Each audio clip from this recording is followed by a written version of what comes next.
Good morning. I now call this meeting of the Executive Council to order. As the chair of the Executive Council, I've determined that an in-person meeting was not practical or prudent due to the current COVID-19 Delta variant surge. As is permitted under open meeting laws in the state of Minnesota under these conditions, this meeting of the Executive Council is being conducted virtually, and all votes will be a roll call vote.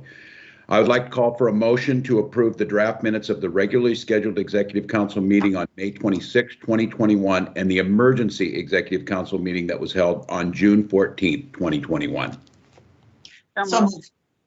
I now ask each member to state their vote on approval of the minutes. Attorney General Ellison. Aye. Secretary of State Simon. Aye. Auditor Blaha. Aye. Lieutenant Governor Flanagan. Aye. And I, Governor Walz, vote in favor of the motion. The motion carries and the minutes are approved. If I could ask if members who are listening on are not members of the Executive Council, if they could turn their cameras off. So I think we get the Executive Council's on screen. Looks like we've got it. At this time, I'd like to recognize Minnesota Management Budget Assistant Commissioner Jennifer Hassemer to present a request for approval of collateral for state funds. Assistant Commissioner, you are recognized for as much time as you may consume. Great, thank you, Governor, and good morning to members of the Executive Council. For the record, I'm Jennifer Hassemer, Assistant Commissioner at Minnesota Management and Budget. This first agenda item is a request for the approval of new collateral used to secure state funds on deposit at 4 of the state's banks. Executive Council approval is required by Minnesota Statute Section 9.031, Subdivisions 2 and 3. The collateral listed on the memo represents new collateral and the replacement of previously approved collateral that is maturing. I'm requesting your approval of this agenda item and will be happy to answer any questions. Thank you, Assistant Commissioner. Is there any discussion regarding the collateral? Hearing none, I would call for a motion to approve the request. So moved. I now ask each member to state their vote. Auditor Blaha. Aye. Lieutenant Governor Flanagan. Aye. Secretary of State Simon. Aye. Attorney General Ellison. Aye. I, Governor Walz, vote in favor of the motion. The motion carries. The request is approved. I'll continue to recognize Assistant Commissioner Hassemer to present a request to approve designations of state community depository accounts. You are recognized for as much time as you may consume, Assistant. Great, thank you again, Governor. So this second agenda item is a request to designate the listed bank accounts as depositories for state funds as required by Minnesota Statute Section 9.031, Subdivision 1. The single bank community depository accounts are in communities having only one banking institution, and the multiple bank community depository accounts are located in communities with more than one bank and were competitively bid out. These accounts are used to deposit fees and payments to the state until they are swept into the state's main bank account in St. Paul. These contracts will be established for up to a 5-year term. I'm asking that you approve these accounts as state depositories today, and I'm happy to answer any questions. Thank you once again, Assistant Commissioner. Is there any discussion on the designation of the banks? I now call for a motion to approve this request. So moved. I call roll call vote. Secretary of State Simon, how do you vote? Aye. Lieutenant Governor Flanagan. Aye. Attorney General Ellison. Aye. Auditor Blaha. Aye. And I, Governor Walz, vote in favor of the motion. The motion carries. The request is approved. Is there any further discussion from members of the Executive Council? Hearing none, I would call for a motion to adjourn the meeting. So moved. Roll call vote. Auditor Blaha. Aye. Attorney General Ellison. Aye. Lieutenant Governor Flanagan. Aye. Secretary of State Simon. Aye. And I, Governor Walz, vote in favor of the motion. The motion carries. This meeting of the Executive Council is adjourned. And we say goodbye to the Lieutenant Governor.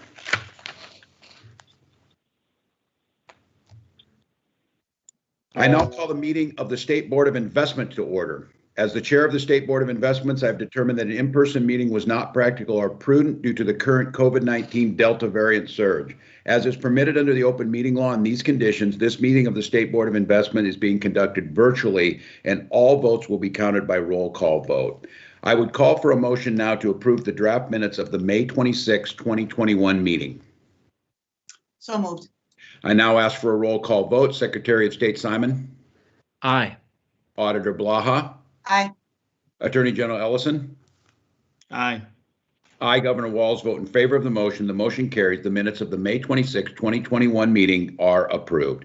I would now like to recognize Executive Director Perry to report on SBI performance summary, the Executive Director's administrative report, and the General Investment Consultant review. At this time, you are recognized, Executive Director Perry, for as much time as you may consume. Good morning, Governor and members.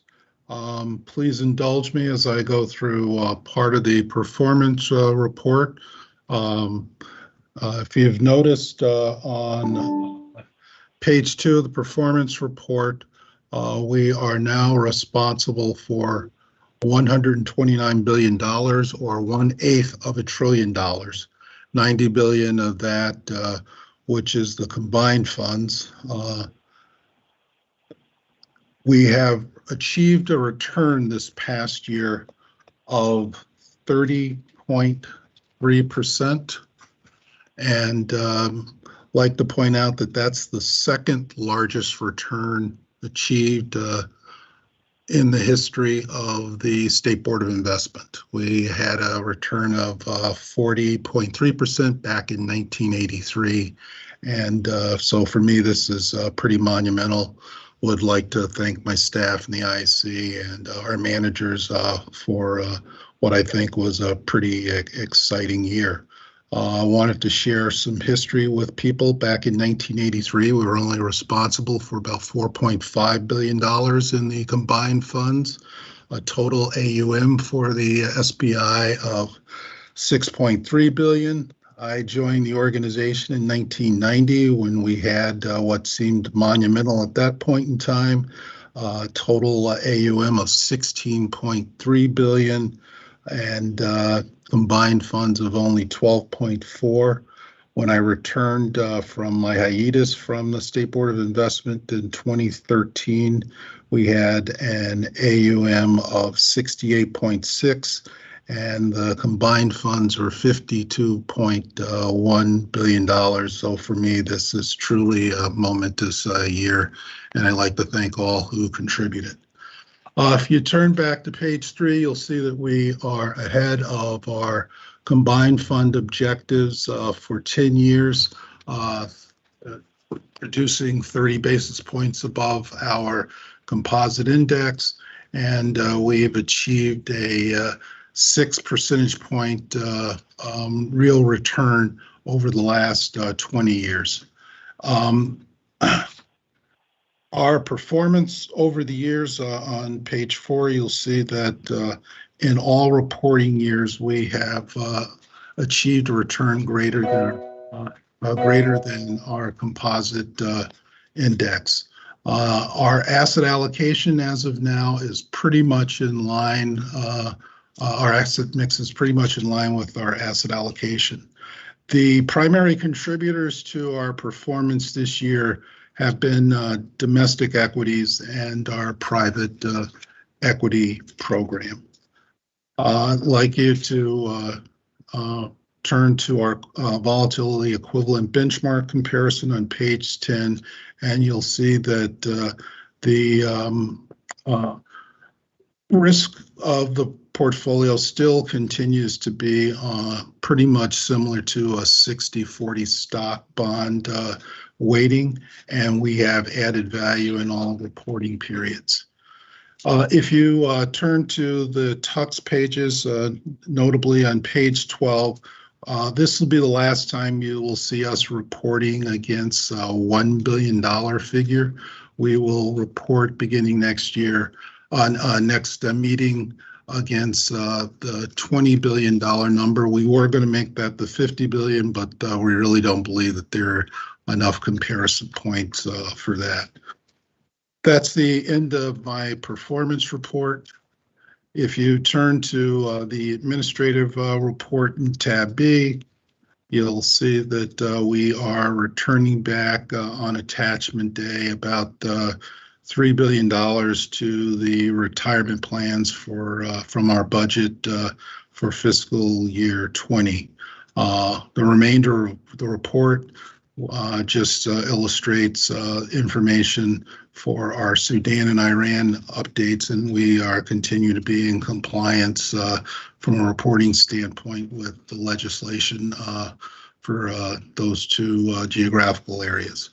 And as far as I know, as of this morning, there's no significant litigation against the SBI.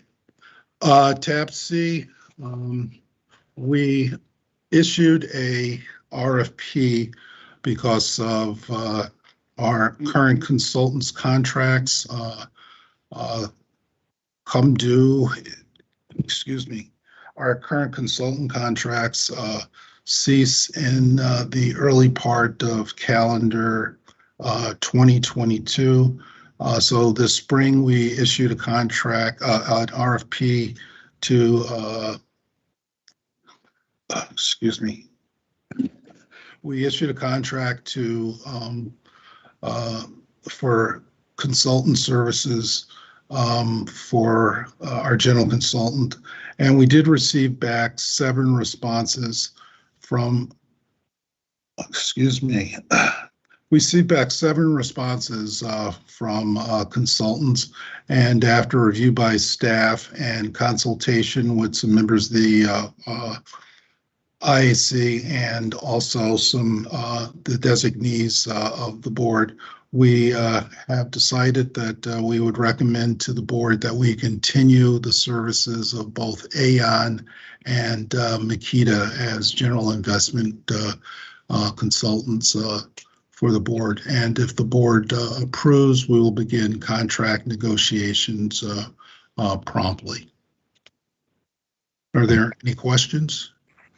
Well, thank you, Executive Director. I'll recognize members of the State Board of Investments on questions before we call for a motion on the investment consultants. But I too would like to express my deep appreciation to members of your team and yourself, and also to my fellow members of the State Board of Investments. We have a deep responsibility, a fiduciary responsibility to the people of Minnesota and to those pension holders that we take very seriously. The Attorney General often reminds us we receive this information weeks in advance to go through it, to vet some of the questions, and to hear concerns from the public as it addresses this.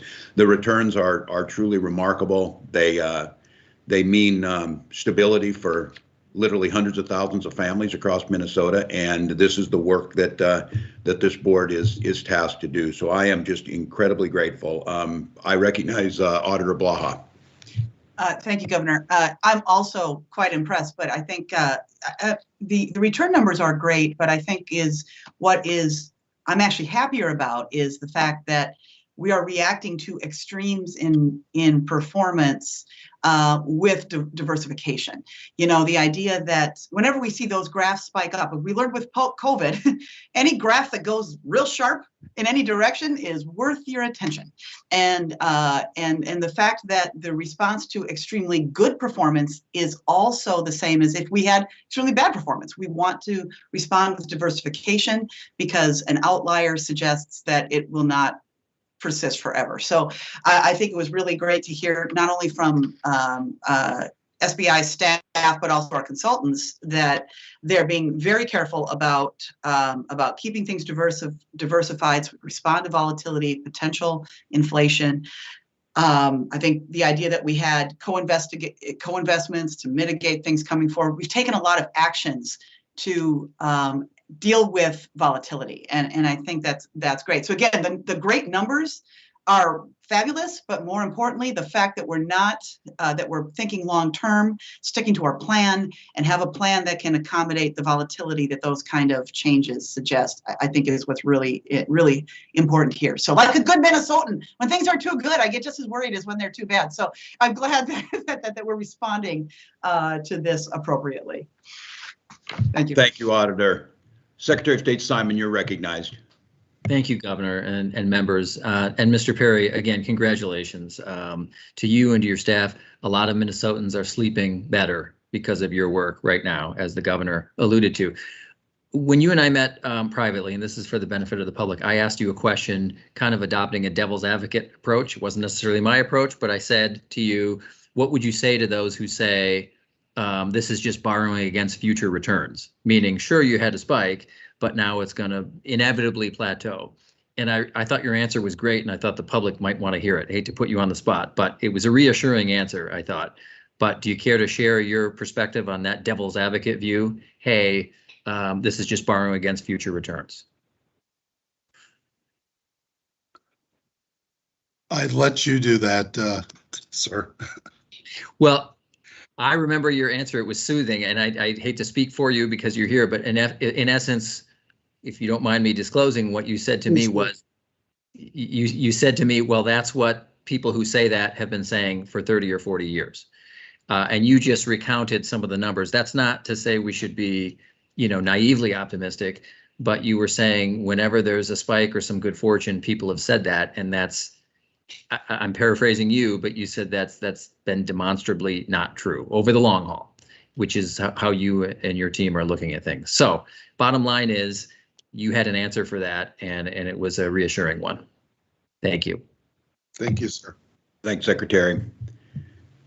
I would also note, and well said by both of you, and I think that's right about the diversification. It's also about understanding risk to the future, and I think we'll hear from some members of the public that share our concerns about diversifying, especially away from carbon-based fuels, and making sure that we're moving towards a clean energy future, and that the State Board of Investment plays a role in that. And Director Perry and his team have been very proactive of trying to let us maintain our fiduciary responsibility, but understanding that means diversifying away from the fossil fuels. And so I'm grateful for that thoughtfulness. Attorney General Ellison, you are recognized.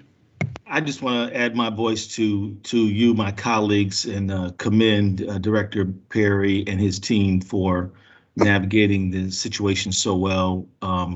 Reminding everybody that, the SBI exists for the state of pensioners who rely on fixed income and really look to these returns as a way to sustain their families after many years of service to our state. So thank you again, and I turn it back. Thank you, Attorney General. At this time, I'd like to call for a motion to authorize Executive Director Perry to negotiate and execute contracts with Aeon Investments and Makita Investment Group for investment consulting services. Do I hear a motion? So moved. I ask each member to state their vote. Auditor Blaha? Aye. Secretary of State Simon? Aye. Attorney General Ellison? Aye. Aye. Governor Walz vote in favor of the motion. The motion carries, and Executive Director Perry is authorized to contract for investment consulting services. I'd now like to recognize Mr. Gary Martin, Chair of the Investment Advisory Council, to deliver the Private Market Investment Program Report. Mr. Martin, you're recognized for as much time as you may consume. Great. Thank you, and good morning, Governor and members. On Monday, August 16th, the Investment Advisory Council met with the Executive Director and the staff to review the investment results for the second quarter of 2021 and to discuss staff's due diligence and recommendations for commitments for a number of private market investment funds. And I think each of you have confirmed that you received the revised Tab D. There's 8 commitment recommendations. They total just over $1 billion, and again are listed on page 1 of the revised Tab D, the memorandum there. All 8 commitment recommendations are with existing managers with whom the SBI has historically had very successful relationships. The Investment Advisory Council's discussions with staff focused on each general partner's organization and staff, their investment strategy, the market opportunity, historical performance, as well as ESG and diversity and inclusion considerations. The first 4 commitment recommendations are in the private equity sector. Minnesota Asia investors will be a separate account specifically for the SBI that will make co-investments alongside Asia Alternatives Capital Partners. Asia Alternatives will focus on building a diversified portfolio of top-performing Asian private equity funds. The next 2 funds will be managed by Carlyle Partners. Their Fund 8 will target investments in market-leading businesses with solid cash flows and attractive fundamentals with opportunities to drive further growth and operational improvements. Carlyle Minnesota Co-Invest will pursue similar investments in a separate account specifically for the SBI. The next commitment recommendation is with Summit Partners. They intend to continue their historically successful growth equity strategy of investing in rapidly growing profitable companies in technology, healthcare, and growth products and services. The next fund recommendation is a global infrastructure fund managed by KKR. that will pursue infrastructure investment opportunities with an emphasis on investments in existing assets and businesses with strong cash flows located primarily in North America and Western Europe. This fund will seek to generate attractive risk-adjusted returns by focusing on critical infrastructure investments with low volatility and strong downside protection. The next two commitment recommendations are in the private real estate sector. Blackstone Real Estate Partners Asia Fund 3 will continue Blackstone's historically successful opportunistic strategy and differentiated investment approach to capitalize on compelling real estate opportunities across the Asia Pacific region. KKR Real Estate Partners Americas Fund 3 uses a research-driven thematic approach where they can leverage situational complexity for a more attractive basis in an asset, a company, or a portfolio. KKR then seeks to generate a number of growth opportunities and operational efficiencies to create value for the investment. The final fund recommendation is in the private credit sector. Sixth Street Opportunities Partners Fund 5 will pursue thematic, control-oriented, actively managed investments with downside protection. These investments will be purchased or originated across the economic and credit cycle by targeting deep value opportunities with embedded complexity that are difficult to source, analyze, or execute. Based on our review of the materials and our discussions with staff, the IAC unanimously endorsed staff's recommendations for commitments to each of these 8 private market investment opportunities, as we believe each of these commitments would provide attractive risk-adjusted returns for the SBI's investment portfolio. That concludes my prepared remarks, but I will be happy to address any comments or questions that the members may have on any of these 8 private market commitment recommendations. Thank you, Chair Martin. At this time, are there any questions from members of the State Board of Investment for Mr. Martin? Hearing none, I would call for a motion to adopt the Investment Advisory Council's recommendations for private market commitments.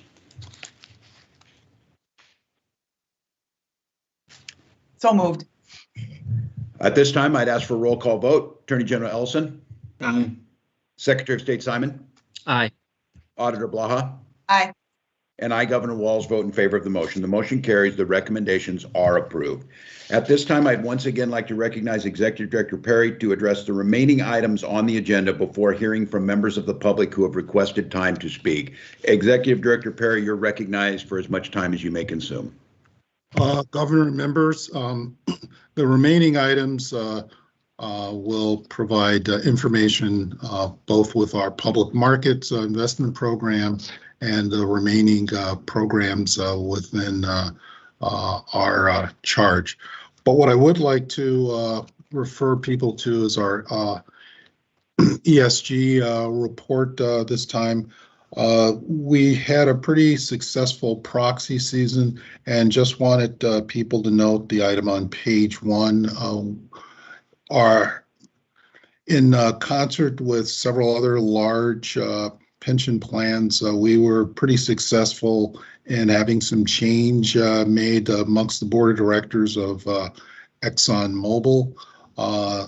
4 directors were being pushed by the coalition to basically replace 4 of the incumbent directors at ExxonMobil. We were successful in having 3 of these directors signed on. But one of the points I wanted to make out is that we would have had the ability to have all 4 directors named if some of our colleagues had not divested of their shares of ExxonMobil. What I've been pointing out for several years is that the best way to handle some of the changes in this industry is to engage and to basically be a responsible shareholder. And this, I think, is a prime example of what that means. We believe that with the voices of the new directors that this company will begin to show a little bit more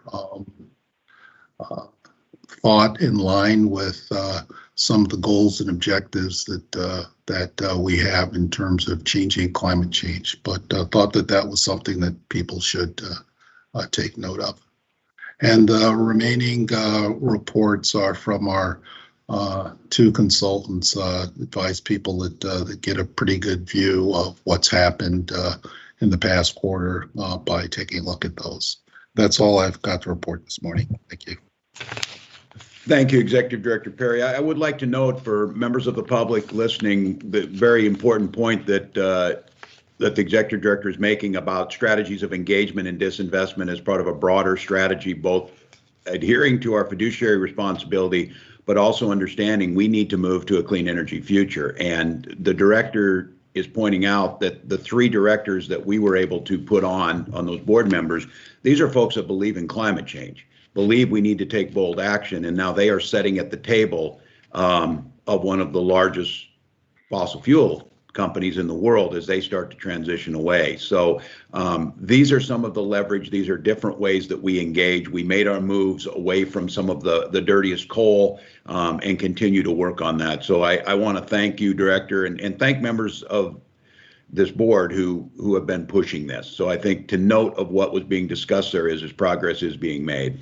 Any further discussion before we move to members of the public? Attorney General Ellison, you're recognized. Yeah, thank you for making that point, Chairman Governor Walz. One thing I will just also hammer home is for the folks listening is that the folks who engaged us around the need to move to a green future are to be commended. They're raising their voices, saying what they thought was important and very passionate about our environment. I know many of them thought we should act boldly and faster and everything, and they're right to push us. That's their job. But I also just want to point out that if we would have just divested, or others would have just divested, then we would not have the institutional authority to put those climate change advocates on that board, which would undermine our ability to make the change we want to make. And I'll just say that, look, the goal is a green energy future. That's where we're going. A tactic may be to divest, because I think sometimes it is something we should do. But another tactic might be to make sure that we're in a position to vote those proxies, right? So we don't want to confuse tactics with goals. We want to always make sure we're heading toward the goal, and we may use various tools to get there. And I'll leave it there. Auditor Blaha, you are recognized. Right. Yes, along the lines of Attorney General Ellison and yourself, the idea that you do see some of these large companies that would rather we divest. I mean, Exxon would rather we are not engaging the way we're engaging, and I think that's a good sign. And ultimately, I think also the people that have been engaging us from the public to remember that, like they have said, the choices we're making are not, we're going to invest here so we can engage, but if we're going to invest there, we're going to engage, but that the calculation about what the future is going to hold for fossil fuels, which I think we all realize, does necessitate vigilance and long-term looks to other opportunities. That still what's driving us is what is the right investment. And I think the idea of considering the idea that we have to consider our environmental future just for our fiscal and our fiduciary duty is absolutely part of our calculation. And people are demanding that we consider that in our calculations, and we do, and they're right to ask for it. So again, I think that we're on the right path, but thanks again to everybody who is calling to keep us on our toes and make sure that we are considering everything we have to consider to enact our full fiduciary duty. Thank you, Auditor. Secretary of State Simon, you're recognized. Thank you, Governor and members, and great remarks by all my colleagues. The only thing I would add, and maybe it's just repetition, is that as Attorney General Ellison said, I think it's a mix and match strategy about how we get to the goal that I think all of us share, which is a clean energy and green energy future. Absolutely, 100%. But when we or anyone else divests, the shares don't go away. We're selling and somebody is buying.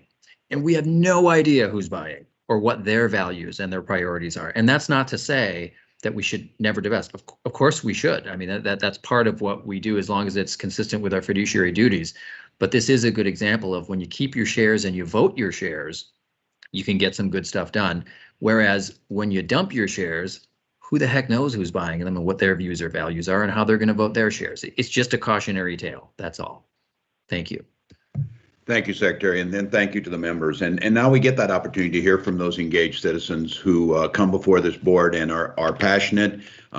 They want and are the change they want to see in the world, and they understand that this is one vehicle that we do that. So I am going to call out members from 3 different groups who have got on the schedule today to speak. I would ask those members to limit their remarks to 5 minutes, and I will just go through each of these in the order that we received them. Our first speaker is representing Minnesota Divestment Coalition, Gina Penn Tracy. You may present your testimony at this time, and again, please try and limit your remarks to 5 minutes. You are recognized, Ms. Penn Tracy.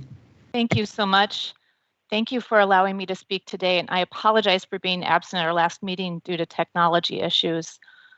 The Minnesota Divestment Coalition deeply appreciates your continued consideration.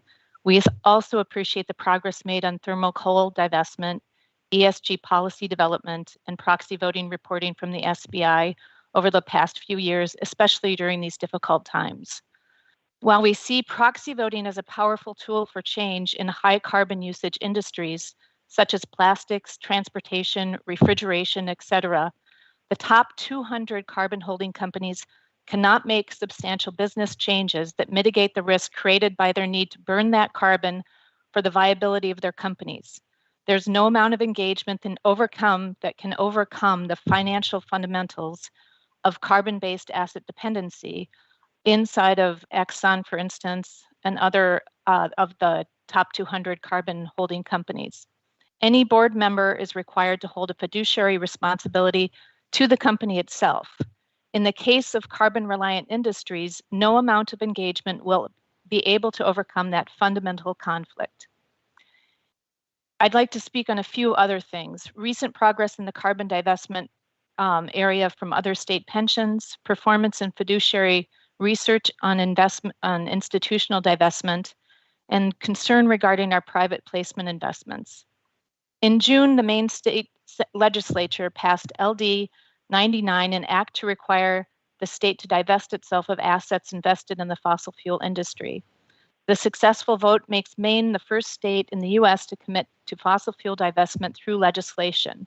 The bill directs the $17 billion Maine public employee retirement system to divest $1.3 billion from fossil fuels within 5 years and directs the Treasury to do the same with other state funds. New York City and New York State pensions are being divested through a fiduciary analysis approach in which reviews of specific fossil fuel investments are done and the divestment process is proceeding by industry. This is seen in their recent conclusion of their coal divestment and new commitment to tar sands divestment and further commitment to industry analysis. To the public benefit, the research driving these divestment decisions is available to other pension funds wishing to learn from their approach. For instance, research recently completed by BlackRock and Makita on behalf of the New York City Comptroller mirror those which the Minnesota Divestment Coalition has been requesting from the Minnesota State Board of Investments and validate what we were expecting to see from such research. 1, there have been no negative financial impacts as a result from carbon divestment, but rather a modest improvement in returns for institutions which adopted divestment years ago. In divestment actions taken by institutions have passed fiduciary prudence tests. 3, fossil fuel stocks have underperformed for the last 5 years, and forward-looking analysis shows that they are exposed to significant regulatory, technological, and market risks. 4, multiple approaches to divestment have been shown to be financially sound. And 5, the global trend is increasing for public pensions to divest from these risky assets. These reports were released in draft form earlier this year. We request the State Board of Investments acquire the final versions of these reports to add to their growing body of knowledge on the topic. We are in a time of mildly rebounding oil prices, with the companies comprising the top 200 carbon asset holders, those we've been requesting that SBI target for divestment, are in a much better price range than they were a year ago. For instance, ExxonMobil has returned to its long-term downward trend, showing 31% loss over the past 5 years versus the much more substantial losses we saw 1 year ago. The long-term trend is still downward, but now is a much better selling point. Unfortunately, the Minnesota State Board of Investments waited for the substantial failure of the coal industry before beginning the divestment process. We encourage the State Board of Investments to urgently consider divestment while this window of relatively higher prices is open. Take the 30+% 5-year loss and do not wait until these losses must be much larger. Lastly, we would like to address the relatively high percentage of our pension invested in private placement funds. Unlike publicly traded stocks, private equity companies are not required to publicly disclose where they are investing. The implications of private equity fund requirements for confidentiality are significant. In at least one instance reported last year, our newest private placement manager, KKR, invested in a coal-fired plant that received stimulus money and then filed for bankruptcy. If this had been an investment KKR made in the Minnesota pension money, we wouldn't necessarily know about it. Private placements may see the distressed market of fracking, pipelines, tar sands, etc., as areas of short-term potential gain. We feel that this risk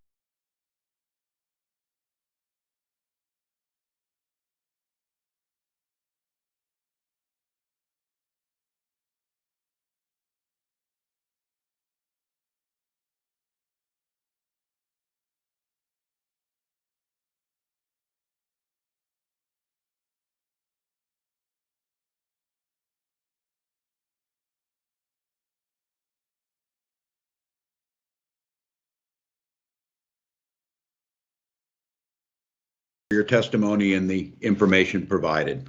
At this time, I'd like to recognize Lucia Everest, who's representing the Minnesota Youth for Climate Justice. You may present your testimony now, and please try and limit your testimony to 5 minutes. You are recognized. Good morning, and thank you so much for everyone here for taking their time to listen to me. I'm Lucia Everest.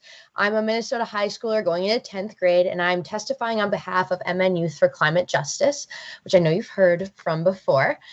But more broadly, I'm here to bring the perspective of youth in my generation's fears about climate change and the damage that is already done, it has already caused us.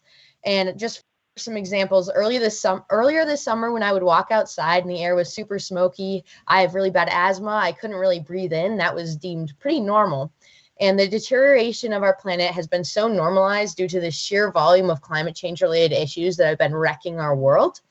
And again, no one batted an eye when the International Energy Agency recent report said we could not continue to develop fossil fuel infrastructure, or when the UN's Intergovernmental Panel on Climate Change wrote a final goodbye to humanity when writing the August climate report. The reason why these things seem so usual is because Minnesotans, like many others around the world, have started to accept their fate that the leaders who have the power to do something about pouring money into fossil fuels won't take action that they need to in time. And now, only 4 out of the 12 directors on the Exxon board, engaging is not going to work. And I have been working to advocate for fossil fuel divestments, to lobby, and to do all that I can. And I know so many others are doing the same, like the ones that I work with on a daily basis. But it feels as though we have finally hit the point where we have done all that we can. But you, our leaders, have not hit that point yet. The responsibility of taking actions is now fully in your hands, and the time has come to do something about it. Through examples like Maine, we know that pension fund divestment is possible through you, and I'm pleading for you to do something about it. At some point, the decision boils down to, are we going to do all that we can to save humanity's future, or are we going to continue to allow our state's money to dump into a destructive and dishonest industry? I hope as I'm saying this, you see your grandchildren, nieces and nephews, and important young people in your life through the words I am saying. You understand the urgency needed to fight for our future. And another great first action step is completing the climate risk assessment that has been talked about before, no later than next June. But even that is the first mile in the marathon. We have a long way to go, but if you take what I'm saying to heart and act in more drastic measures towards fossil fuel divestment, we have a chance to preserve my generation's future. Thank you so much for your time. Thank you, Ms. Everest, for your testimony and the information that you have provided. And once again, the sense of urgency that you are expressing is clear. And I think your examples of the current situations, from wildfires to severe drought, do give credence to that sense of urgency. Any members of the Executive Council wish to respond? Hearing none, we have one more group of folks that would like to speak. These folks are speaking on Renters United for Justice. There are several members here. I will let you decide how you're going to use your 5 minutes, but you are now recognized. Good morning. My name is Ariana Anderson. I'm a Minnesota native. I've been renting from Haven Brooks since 2014, and I've had many issues renting from them, such as faulty doorknobs, leakings from our roof, ceiling, and basement ceiling and walls, leaks in the sink, shower, and tub in both bathrooms. And I am very aware that these issues happen in homes. My issue is the neglect from management, which resulted in permanent damage to the fixtures, mold in my kitchen, ceilings, and bathroom, and in the basement. And it also resulted to my older son getting stuck in our bathroom and having to be rescued from the Minneapolis Fire Department. I'm unable to get in contact with them. There's hidden fees that I've been paying for that I simply cannot afford. And this has happened for many years. I eventually got in contact with the city of Minneapolis, and the city of Minneapolis contacted them several times about these issues, resulting in the city of Minneapolis having to take Haven Brooks to court in order for them to fix these issues. Thank you for listening to my testimony, and I'm going to hand it over to the next speaker.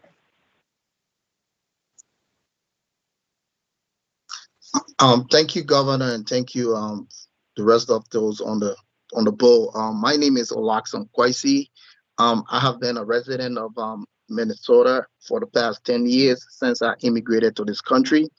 My issue has to do with Haven Brooks, who is also benefiting from the private equity companies that money Minnesota state use or invest in.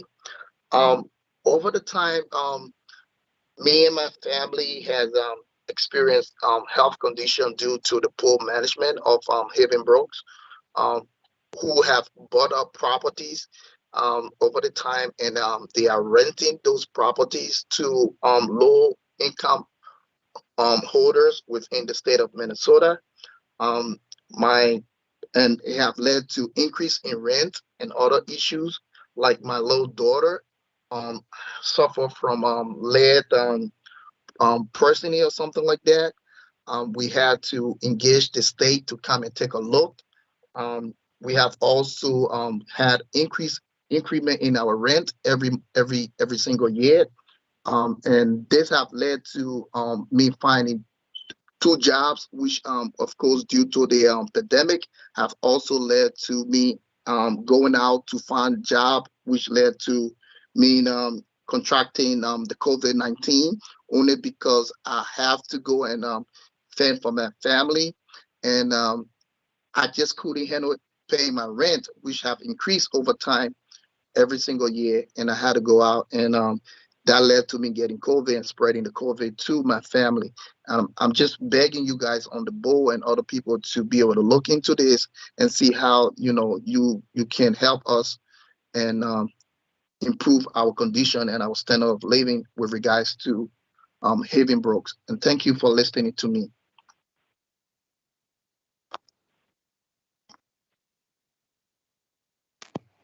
Hello, my name is Tequila Swearjean.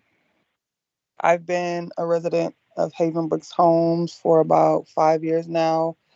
One couple things I want to point out: when I came to see the home, I had 2 bathrooms. When I moved in, I had 1 bathroom.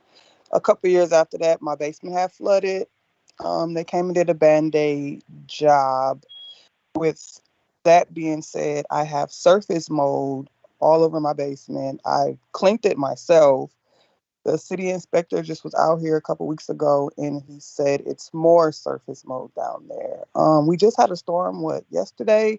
I have a tree on my garage, and I have a tree on my home, and my gate is completely destroyed. So I went out there and tied it up just so, we can have some type of privacy. But we have reached out to Haven Brooks Homes. We have went to the door. They have a ring on their door. So they synced us, but no one answered. No one's gotten back to us. I am on Section 8. So when Section 8 comes and do their inspection, they have a list of things that they need to fix. Well, of course, they come fix them, but it's all Band-Aids. And when I say Band-Aids, I say that because they're quick fixes for them to pass the inspections, but months later, they're all destroyed and back to being not how it's supposed to be. I have 2 kids. One is 18 and one is 12. So they're at the age where I'm not concerned about them going down there and touching the surface mold, but everyone in my home has asthma. So that is definitely a concern of mine. I'm not in a position to move out at the moment, but I do plan on moving from Haven Brooks Homes in the future. I do not plan on staying there forever. So thanks for listening to my testimony. That's just something that we as tenants need help with. We're doing everything by the book. We're paying our rent on time and all of that, and still not getting the respect that we need as tenants. I'd like to ask the board to give additional time. We have 2 more speakers. I'd like to make sure that these testimonies are heard. Important. No objection. No objection. Thank you. Please go ahead, testifiers.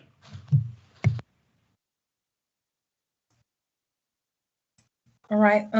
Good morning. Thank you all for having us. My name is Chloe. I'm an organizer with Renters United for Justice.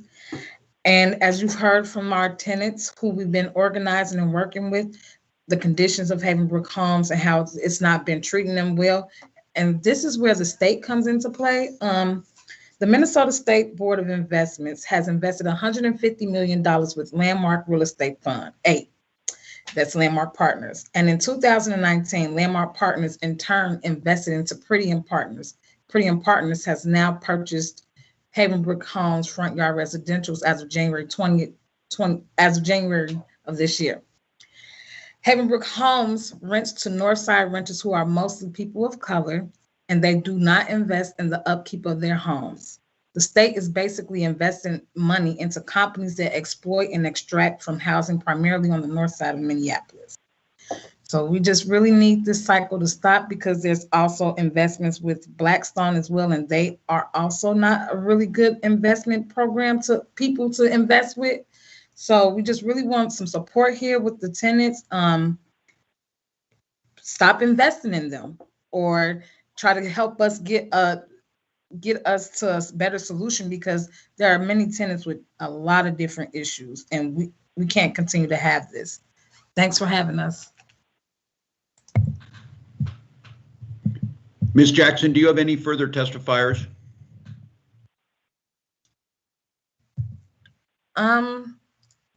I think I have one more. If they want to testify, we certainly will give the additional time. Okay, here she is. I'm gonna turn my computer now.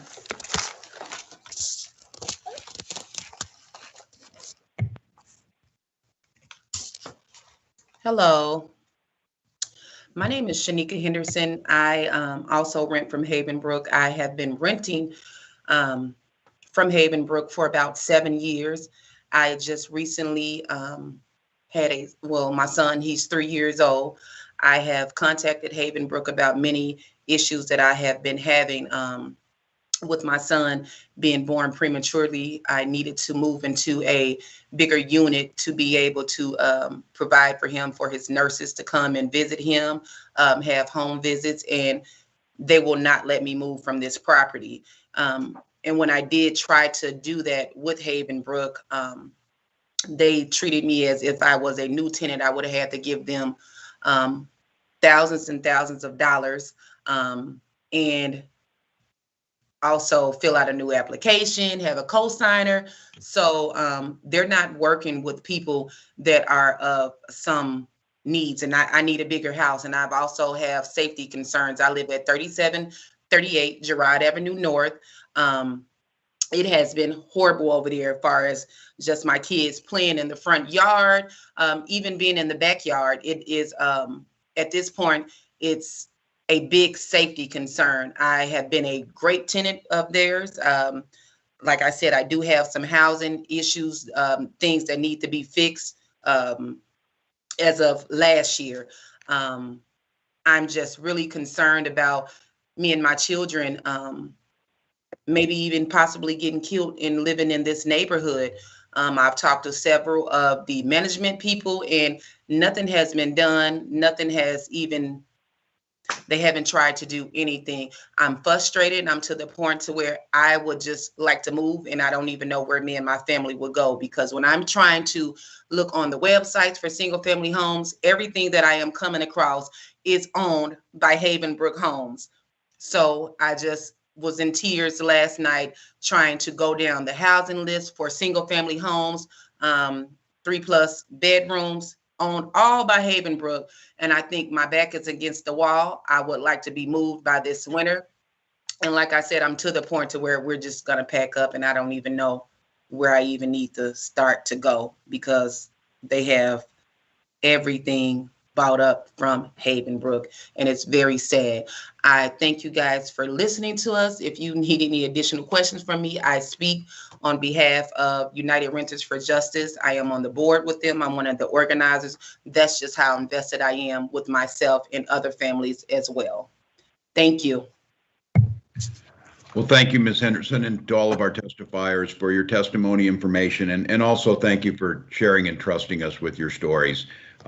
Before I ask for a motion to adjourn, is there any further discussions from the board? Attorney General Ellison, you are recognized. Thank you, Mr. Chairman, Governor.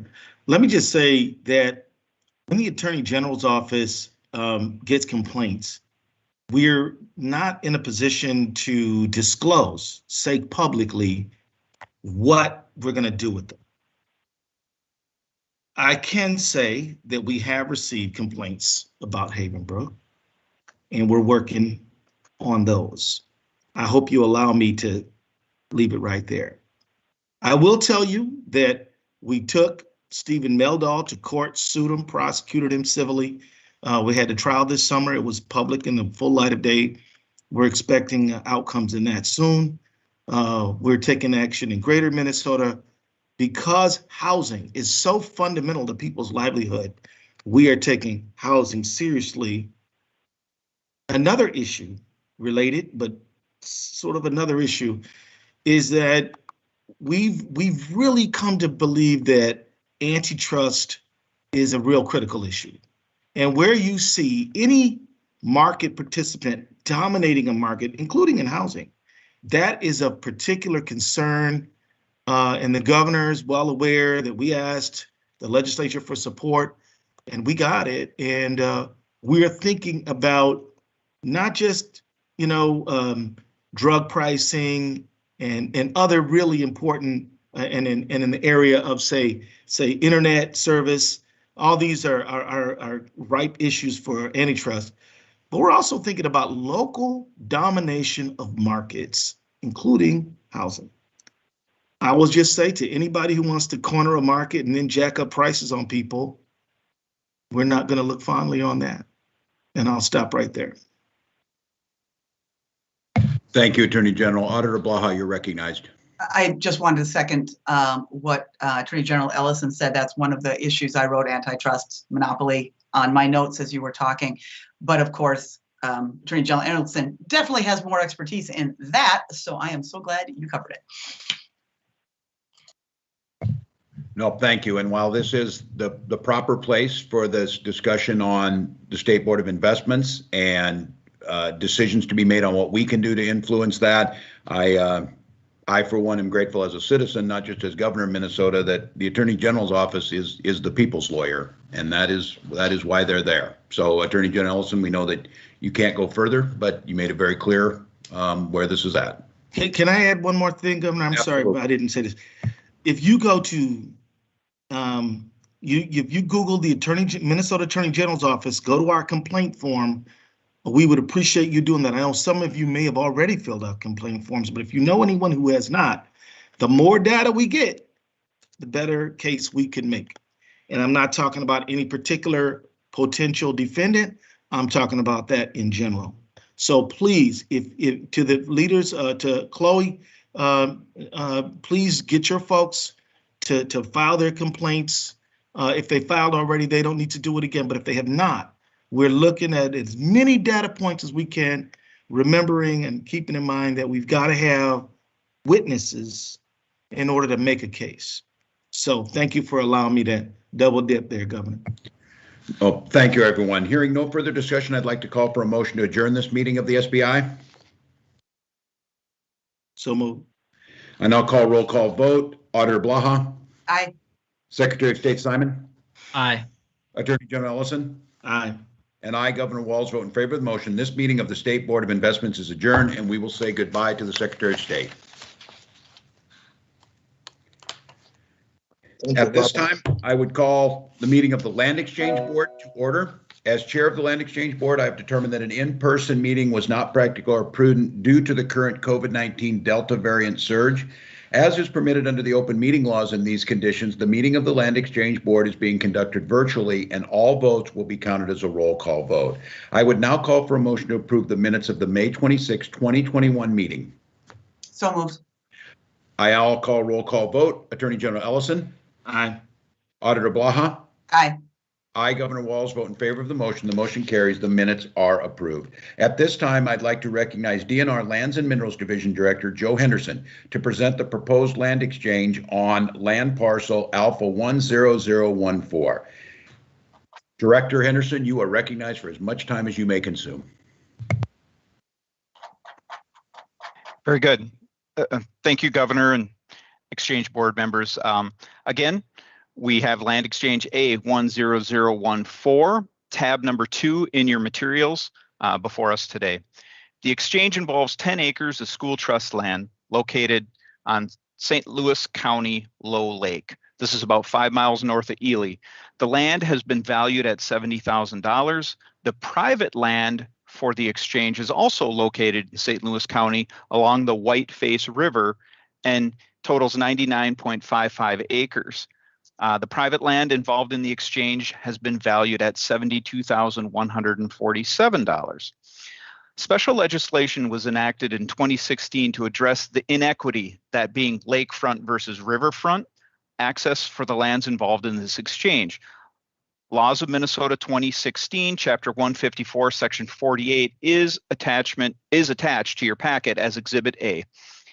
An amendment to the original special legislation was enacted in 2021 to authorize the Land Exchange Board to consider a donation of land to the school trust by the exchange partner. This is in addition to the proposed exchange in determining whether the exchange is in the best interest of the school trust. Minnesota Laws 2021, First Special Session, Chapter 6, Article 2, Section 107 is attached as Exhibit B in your packet. The additional 198.35 acres of land that will be donated by the exchange partner were valued at $143,804. The exchange will consolidate ownership for both the state of Minnesota and Coe College. Coe College has leased the state lands as a wilderness field station since 1977. If completed, this exchange would ultimately allow Coe College to acquire the state land. Historically, the operation has played an important role in environmental education. The school's mission of research and education is complementary to the Minnesota Department of Natural Resources mission, and there's a legacy of support from the U.S. Forest Service and local national foundations. The DNR would acquire parcels that would consolidate current land holdings. The exchange would also enable the state of Minnesota to avoid the potential costs to resolve a boundary line issue with the adjoining landowner. Please view the colored maps, Exhibit EXA 00100014 in your materials for a visual representation of the parcels proposed to be exchanged. As you can see in the lower right-hand map, the light blue parcel on Low Lake would be transferred from the DNR to Coe College ownership. And in the lower left-hand map, the light red parcels and the purple parcels would make up the exchange and the donation of land transferring to the DNR. Resolutions are on file as evidence that all other steps have been taken to comply with the law prior to submission to the Land Exchange Board for approval. All normal procedures have been followed in processing this exchange. The proposal has been reviewed by various Department of Natural Resources disciplines, and no objections have been received. Title to the private land will be examined by the DNR staff attorney. Satisfactory title is a requisite to completion of the land exchange. Final approval is recommended for the board resolution for land exchange A10014 between the Department of Natural Resources, the Conservation Fund, a nonprofit organization acting on behalf of Coe College. Thank you. That concludes my prepared remarks, and I will take questions if you have any.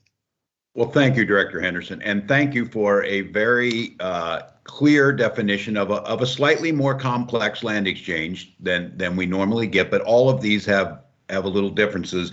What they all have in common, they usually benefit all parties involved. And in this case, I think for that educational piece that's there, the state's fiduciary responsibility, and I really appreciate the work that went into this one. It took a little bit of creativity and seems right. I certainly support it, but at this time I'd open it up to the other members if there's any discussion.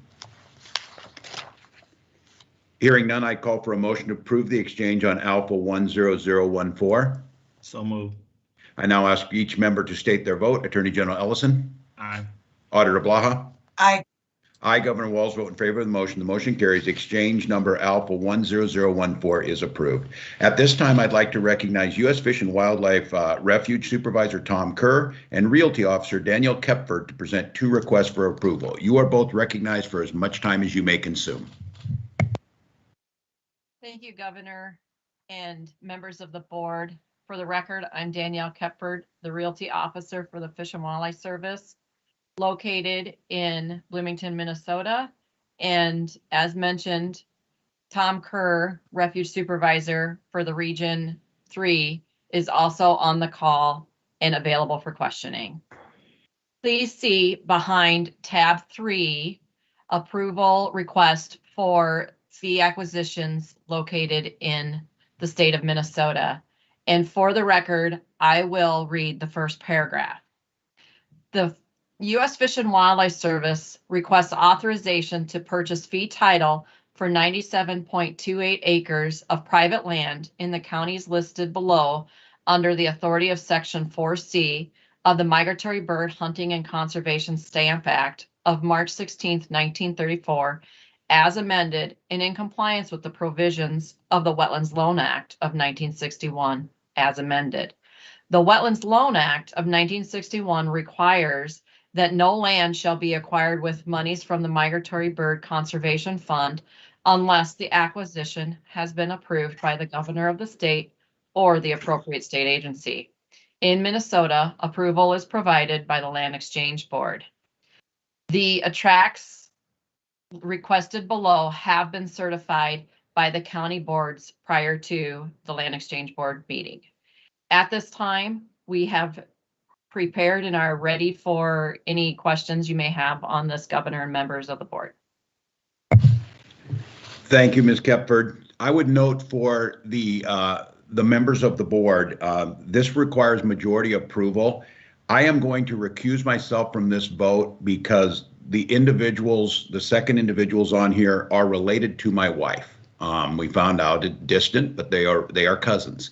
And so I'm going to recuse myself from this and open it up for any questions from the other members of the Land Exchange Board. I don't have any questions. Hearing none, now I call for a motion to approve the request for the certified fee acquisitions. So moved. A roll call vote. Attorney General Ellison. Aye. Auditor Blaha. Aye. I, Governor Walz, recuse myself from this vote. 2 members voting aye makes the majority approval. The motion carries. The request is approved. Continue on, Ms. Kepford, for your second request. Thank you, Governor and members of the board.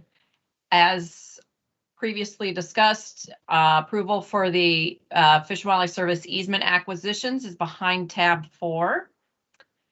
And in this case, instead of reading the paragraph again, I will mention that this is for wetland and grassland easements to purchase 0.08, or excuse me, 0.8 acres of flowage easement and 992.94 acres of habitat easement on private properties in the counties listed below. And as previously discussed as well, these have been certified for acquisition by the respective county boards. At this time, we are open for questions and request approval. Thank you, Director Keppert. Any discussion on the proposed easements? Hearing none, I would call for a motion to approve the request for certified easement acquisitions. So moved. Roll call vote. Auditor Blaha. Aye. Attorney General Ellison. Aye. And I, Governor Walz, vote in favor of the motion. The motion carries. The request is approved. Thank you, Ms. Keppert, for your time and your work. Is there any further discussion from the Land Exchange Board before calling for a motion to adjourn? Hearing none, I'd call for a motion to adjourn the meeting. So moved. How do you vote, Auditor Blaha? Aye. Attorney General Ellison? Aye. And I, Governor Walz, vote in favor of the motion. This meeting of the Land Exchange Board is adjourned. We give you back 45 minutes of your life. So thank you all.